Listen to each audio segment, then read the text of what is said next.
ক্ষেত্রেই হাসিনার আমলের চাইতে কেন জানি অন্তর্বর্তীকালীন সরকারের অনেক বৈশিষ্ট্য মিলে যায়, এটা জনগণ প্রত্যাশা করেন। আপনাদের সকলকে ধন্যবাদ।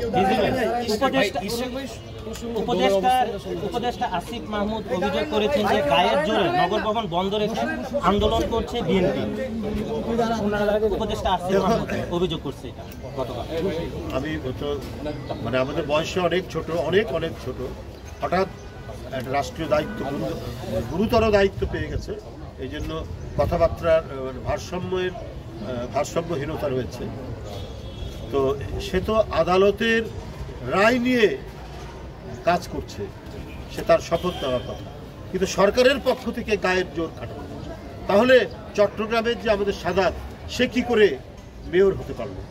সেও তো আদালতের রায় নিয়ে সে মেয়র হয়েছে। যদি একই আইনে যদি সাদাত হতে পারে, তাহলে ইশরাক কেন হতে পারবে না? এটা হলো জনগণের জিজ্ঞাসা, আমার না। সে তো আমি যদি বুঝতাম সে গায়ে আমাকে দিতে হবে, গায়ের জোর দিয়ে একেবারে গিয়ে ভাঙচুর করে বা জোর করে তালা মারতে, সে তো এক কথা না। তার কাছে তো আদালতের রায় আছে, আইনের পদ্ধতিতে সে গিয়ে দেখছে যে আইনের কাভারেজ থাকার পরেও, আইনসম্মতভাবে সে যাওয়ার পরেও সরকার গায়ের জোরে তাকে মেয়র হতে দিচ্ছে।